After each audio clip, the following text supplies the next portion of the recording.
నమస్తే, welcome to BCN news. నా పేరు మానస. ముందుగా ముఖ్యాంశాలు. కూటమి పాలన గురించి మాట్లాడే నైతిక అర్హత వైసీపీ అధినేత మాజీ సీఎం వైఎస్ జగన్మోహన్ రెడ్డికి లేదు. తీవ్ర స్థాయిలో ధ్వజమెత్తిన మంత్రి సవిత.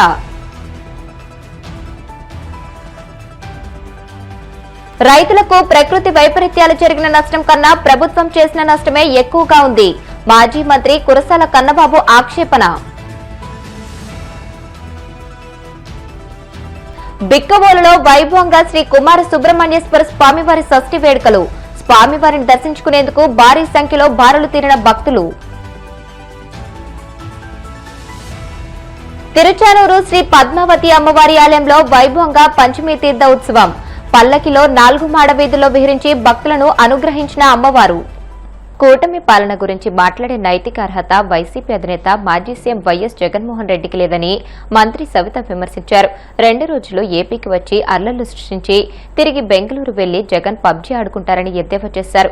వైసీపీ ఉనికిని కాపాడేందుకే జగన్ డ్రామాలాడుతున్నారని మండిపడ్డారు. రైతుల కష్టాలు తెలిసిన వ్యక్తి చంద్రబాబు నాయుడు గారు.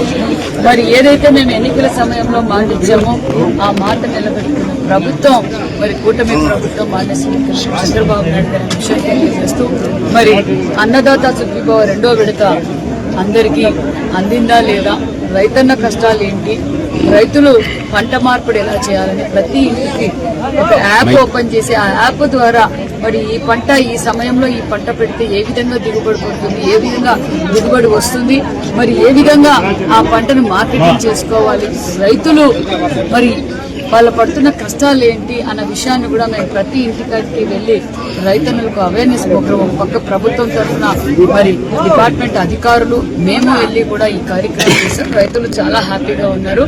ఒక్కొక్కటిగా మేము ఏదైతే ఎన్నికల సమయంలో మాట ఇచ్చామో ఆ మాట నిలబెట్టుకున్నాం. రాష్ట్ర వ్యాప్తంగా సుమారుగా 47 లక్షల మందికి సుమారుగా 6,309 కోట్ల రూపాయలు 2వ విడత అన్నదాత సుఖీభవ కూడా అందజేశాం. మరి అదే విధంగా సత్యసాయి జిల్లాలో కూడా 43,000 మందికి సుమారుగా 190 కోట్ల రూపాయలు, మరి పెనుగొండ నియోజకవర్గంలో కూడా సుమారుగా 12,000 మందికి మేము అన్నదాత సుఖీభవ అందజేశాం.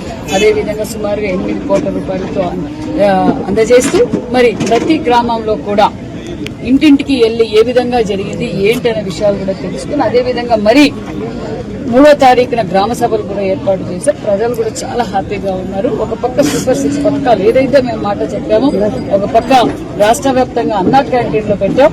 దానితో పాటు తల్లికి వందనం, ఇంకా ఎంతమంది బిడ్డలు ఉంటే అంతమందికి తల్లికి వందనం అందజేశాం.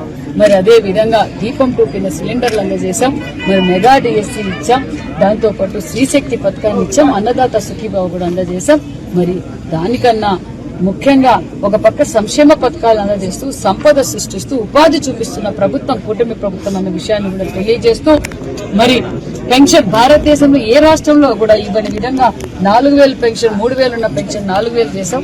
వికలాంగుల పెన్షన్ 3,000 ఉన్నది 6,000 చేశాం. దానితో పాటు 100% బెడ్డెడ్ ఉన్న వారికి 15,000 పెన్షన్ ఇస్తున్న ఏకైక ప్రభుత్వం కూటమి ప్రభుత్వం. మరి అంతేకాకుండా మరి ఈ రోజు పరిశ్రమలు తీసుకొస్తున్న పరిశ్రమల సృష్టికర్తే మాన్య శ్రీ ముఖ్యమంత్రి చంద్రబాబు నాయుడు గారు అన్న విషయాన్ని కూడా తెలియజేస్తూ అభివృద్ధి ధ్యేయంగా పనిచేస్తున్నాం. ఒక పక్క ఎన్ఆర్జీఎస్ ద్వారా మరి డ్రైనేజీలు, సీసీ రోడ్లు, ఈ రోజు గోరెంట్ల మండలంలో గతంలోనే మేము 8 కోట్ల పనులు పూర్తి చేశాం. మరి ఈ రోజు కూడా మరి గుమ్మయ్యగారిపల్లి క్రాస్ లో మరి సీసీ రోడ్లు భూమి పూజ కార్యక్రమానికి చేశాం. మరి ఈ సెకండ్ ఫేజ్ లో మరి గోరెంట్ల మండలంలో 62 వర్కులు 3 కోట్ల రూపాయలతో చేస్తున్నాం. గోరెంట్ల టౌన్ కూడా త్రాగునీటి కోసం అదనంగా 3 కోట్ల రూపాయలు కూడా శాంక్షన్ చేశామన్న విషయాన్ని కూడా తెలియజేస్తూ మరి ఒక పక్క ఎన్ఆర్జీఎస్, ఒక పక్క ఆర్ఎంబీ రోడ్లు, ఒక పక్క సాగునీరు, తాగునీరు, దానితో పాటు పరిశ్రమలు తీసుకొస్తున్న ప్రభుత్వం కూటమి ప్రభుత్వం అన్న విషయాన్ని కూడా మీకు తెలియజేస్తున్నాం. సమయము సందర్భం లేకుండా జగన్మోహన్ రెడ్డి పర్యటనలో పెళ్లి గాని కోర్టు మెట్ల ఎక్కినా గానీ 2029 రఫా అని పోస్టర్ చేస్తున్నారు. దీని మీద ఏమన్నా ప్రజలందరూ చూస్తున్నారు. గత 5 సంవత్సరాల్లో జగన్మోహన్ రెడ్డి గారు చేసిన నిర్వాహకం ఏంటో ప్రజలందరూ చూసే జగన్మోహన్ రెడ్డి గారికి 11 సీట్లు పరిమితం చేశారు. మరి జగన్మోహన్ రెడ్డి గారు పెళ్లికెళ్ళినా రపరప అంటారు, పరామర్శించకపోయినా రపరప అంటారు. మరి పంట ఏదంటే పంట చూసేకపోయినప్పుడు కూడా రపరప అంటారు. మరి నిన్నటి రోజున రాప్తాడుకు వచ్చింటే రెపరప 29 మేము అధికారంలోకి వస్తే రెపరప అంటారు. ప్రజలుని రెచ్చగొడితే ఎవరు రెచ్చిపోరు జగన్మోహన్ రెడ్డి. ఆ 11 సీట్లు కూడా కనుమరుగైపోతున్నాయి. అది జగన్మోహన్ రెడ్డి గారికి తెలిసి జగన్మోహన్ రెడ్డి గారు చిల్లర రాజకీయాలు చేస్తున్నారు.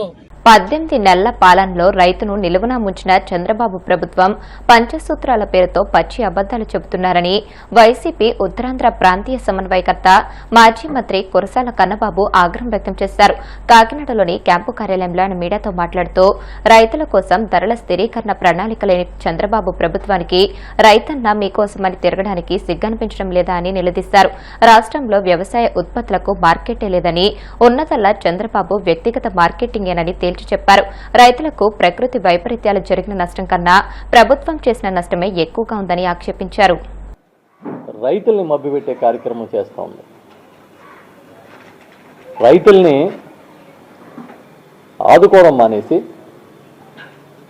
తామేదో చేస్తున్నామని మభ్యపెట్టే కార్యక్రమానికి శ్రీకారం చుట్టడమే చాలా ఆందోళనకరంగా అనిపిస్తోంది. ఎందుకంటే గత 18 నెలల కాలంలో ఈ రాష్ట్రంలో కంట తడి పెట్టని రైతు లేడు. ఇంచుమించుగా ఏ పంట పండించిన రైతైనా సరే, అది వరి దగ్గర మొదలుపెట్టి అపరాల దాకా, అరటి దగ్గర మొదలుపెట్టి కొబ్బరి దాకా, ఏ పంట పండించిన రైతుని కదిపినా ఒకటే రకమైన బాధని వ్యక్తం చేస్తున్నారు. కంటతడి పెట్టని పరిస్థితే కనిపించట్లేదు. కానీ చంద్రబాబు మాత్రం మరి తనను తాను మభ్యపెట్టుకుంటా ఉన్నాడు, లేకపోతే ప్రజల్ని మభ్యపెట్టాలనుకుంటున్నాడో, కేవలం ప్రచారమే లక్ష్యంగా పనిచేస్తూ ఉండడం అనేది ఆశ్చర్యం కలుగుతోంది. రైతన్న మీకోసం అని ఒక కార్యక్రమాన్ని టేకప్ చేశారట. ఇది వింటే అశ్వత్థామ అతః కుంజర అన్నది గుర్తొస్తుంది. రైతన్న మీకోసం అని నోట్లో లోపలికి మనసులో మేమేమీ చేయలేం అని చెప్పినట్టుగా అనిపిస్తుంది. మీకోసం రైతుల కోసం ఏం చేశారని గొప్పగా మీరు ప్రచారం చేస్తున్నారు. రైతులకి ఏ మేలు చేశారని మీరు చంకలు గుద్దుకుంటున్నారు, భుజాలు ఎగరేస్తున్నారు. రైతుల్ని కాళ్ళు ఎగరేసుకునేలాగా చేస్తామన్నానని చెప్పుకోవడానికి మీకు సిగ్గనిపించట్లేదా? ఏ ఒక్క రైతైనా పలానా పంట పండించే రైతు ఆనందంగా ఉన్నాడని మీరు చెప్పగలిగితే ఈ రాష్ట్రంలో ఏ జిల్లాకైనా వెళ్ళండి. ఇటు ఇచ్చాపురం నుంచి తడదాకా, అనకాపల్లి నుంచి అనంతపురం దాకా ఎక్కడికైనా వెళ్ళి చూపించండి ఒక్క రైతు బాగున్నాడని. ఇదిగో ఈ మార్కెటింగ్లో మేము అద్భుతం చేసామని కానీ, లేకపోతే ఈ పంట రైతుకి మేము అద్భుతంగా పెట్టుబడి సాయం ఇచ్చామని కానీ చెప్పండి. కనీసం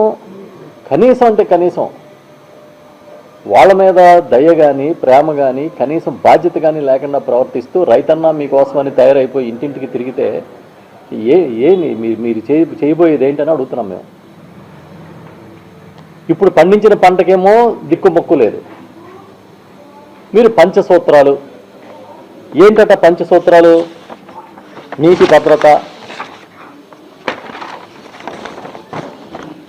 డిమాండ్ ఆధారిత పంటలు, అగ్రిటెక్, ఫుడ్ ప్రాసెసింగ్, ప్రపంచ వేదికగా మార్కెటింగ్. వినడానికి అసలు వినసొంపుగా ఉంటాయి ఈ మాటలు. నీటి భద్రత, ఒక కాలువ బాగు చేసిన పరిస్థితి లేదు. డిమాండ్ ఆధారిత పంటలు, పండించిన టమాటాని, ఉల్లిపాయని పొలంలోంచి తీసే పరిస్థితి లేక అక్కడే వదిలేస్తున్నారు. పోనీ ఏ పంటకి డిమాండ్ ఉందో వేయమని మీరు ఏమన్నా గత సంవత్సరం కానీ అంత ముందు సంవత్సరం కానీ ఏమైనా చెప్పారా రైతులకి?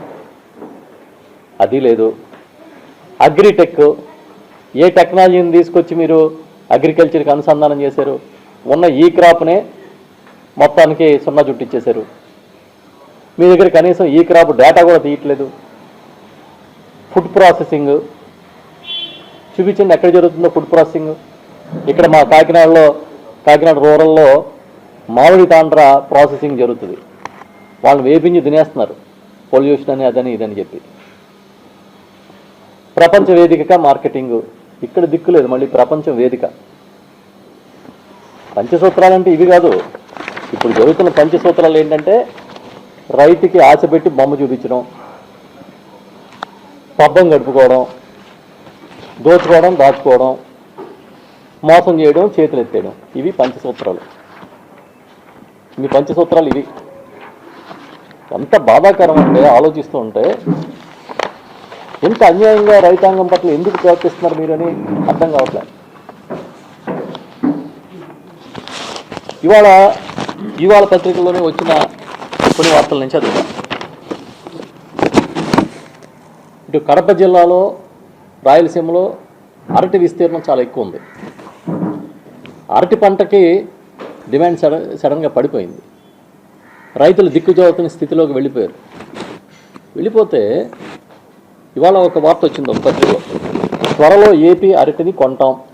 ఈ హామీ ఇచ్చింది ఇలా వింటే మీకు ప్రభుత్వం ఏమో అనిపించట్లే? రాష్ట్ర ప్రభుత్వం ఇచ్చిన హామీలాగా అనిపించట్లేదా?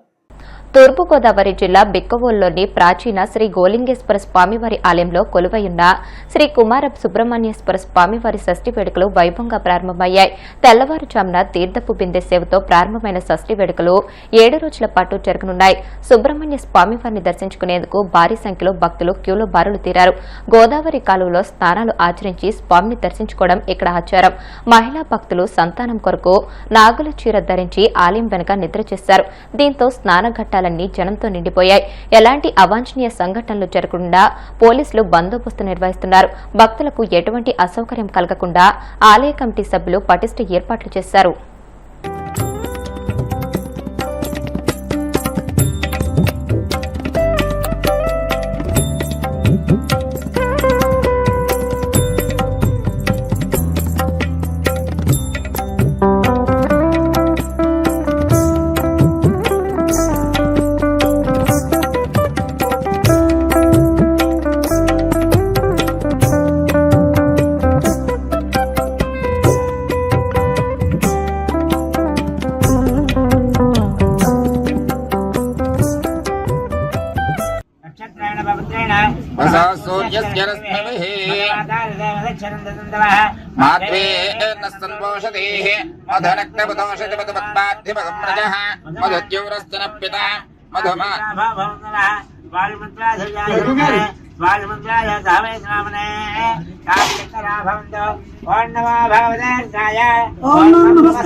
నమస్తే స్తోత్రంబరే బాహుభ్యాం తదే నమః శివాసురుభ్యాం జాతపతయా నోరుద్రంబయా